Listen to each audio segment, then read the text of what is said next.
Today, I am starting the process of redoing my bathroom trim. So here we go. All my interior doors in my house are what are called split jamb doors. These doors, when they're installed, are literally come in two pieces with the trim already installed, and the trim is not made to come off, so there's really a pain to take them apart. What I have to do is nail them in the middle so they don't come apart when you're trying to take the trim off before I take one side of trim off, or if I just try to take the trim off, it splits the jamb and they come in two pieces. The other thing that is weird about split jamb doors that I am not used to in other interior doors that I have installed is they are rarely installed with shims. Sometimes there's shims at the bottom to keep the bottom more secure, but there's no shims up the side of the door. And so I'm really happy that since I'm redoing these doors, that I am putting shims in multiple places on these doors, which is making them more secure and more solid doors and less prone to shifting or moving in any way, shape, or form. I am not going into detail about how to do this, how to replace trim on a split jamb door, but I have plenty more doors to do in my house. If you would like to see a video on this, please drop me a comment below because I would be happy to make a video on this. I just didn't know if this is something that would be valuable to you guys. When these doors were purchased, I'm sure they were purchased unfinished and somebody finished them with a coat of stain and polyurethane or something, a combo of the two. And I don't want that anymore. I know that a lot of people don't like sanding polyurethane just because it makes a mess and it releases all those particles and junk into the air, but I did not find a problem with it. A lot of people use cabinet scraper. I think it's easier to sand. Then I had to paint these doors. Now to paint these doors, I used one coat of a primer and two coats of finish.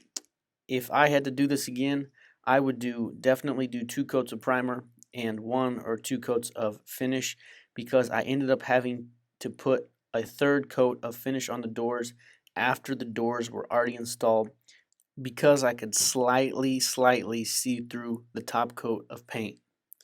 Now I turned my attention next to the inside of those door jambs, and with those door jambs I didn't want to sand them because if I sand them inside my house it makes a huge mess.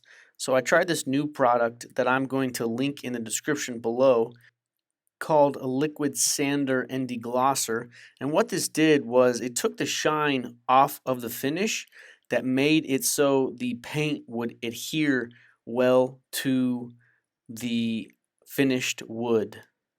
As you know, if you paint over finished wood, something with the polyurethane on it, the paint is not going to stick and adhere to the piece of wood. But this chemical or this liquid, as I wiped it on, made it so that the paint would adhere. I tried to scrape the paint off with my fingernail and it did not come off very easy. So I do recommend this product. It will be linked below. Now I'm not going to bore you with a long video of me cutting trim, but I will show you my setup. It's very basic, it's very simple. All I have is a cheap small table saw and a miter saw. Both these two tools pretty much got me anything that I needed to do. I used a jigsaw here and there for some special cuts. If you watched any of my homemade trim making videos, you will know that I made all of this trim myself out of subfloor. And so this is the first room that I am choosing to trim out in my homemade trim, and I wanted to do it as more of an experiment. And I chose this room, one, because it's the hardest room in my whole house. It probably has the most intricacies as far as trim goes, with just ins and outs and round corners, than any other room in my house. And I chose to remodel my vanity and my countertop at the same time as well. Those videos are to come. I am going to go back after I nail all these and cover up all my nail holes. So I definitely don't want to put too many nails, but I used full 2-inch nails and I secured every piece of trim enough that I knew that it was not going to go anywhere. You see the glue there, I also glued all of my outside corners to know that if any of my trim got bumped or kicked, and it will gradually over time, that it's not going to move or go anywhere. All of this trim in this bathroom is an experiment. It's not something that I've ever used or done before with making my own trim. So all of this is trial and error. I have not seen this anywhere online. I know people have done it, but I wanted to make trim in a way that I could afford to do my whole house and it be thick enough and wide enough to be modern and be aesthetically pleasing. After all my trim was up, I filled every nail hole with spackle.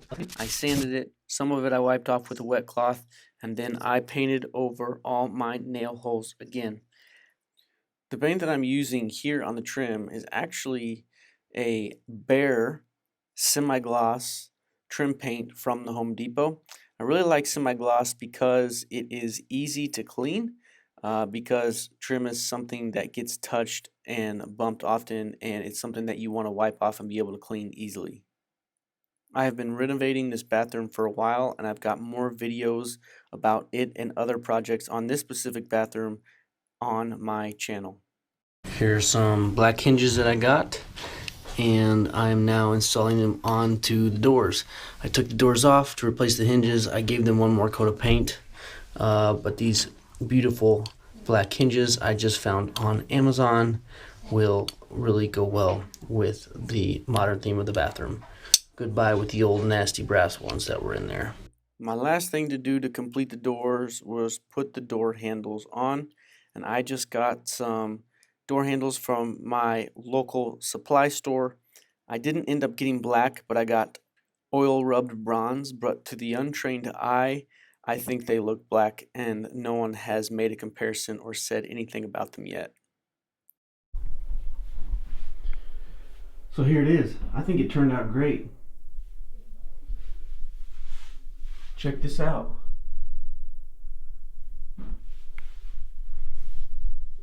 I love it. I'm very happy with it.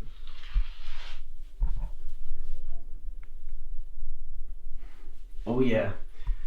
Put a little 5-degree angle on the top with a little 1/8 inch overhang. I think it looks very nice. Here's a little sneak peek of an upcoming project. Oh yeah, you can see more of that to come soon.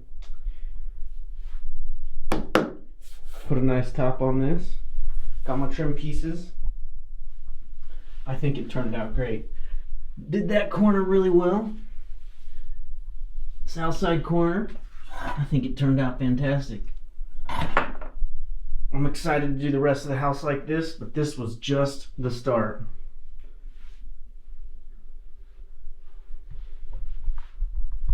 Well, I hope you enjoyed this.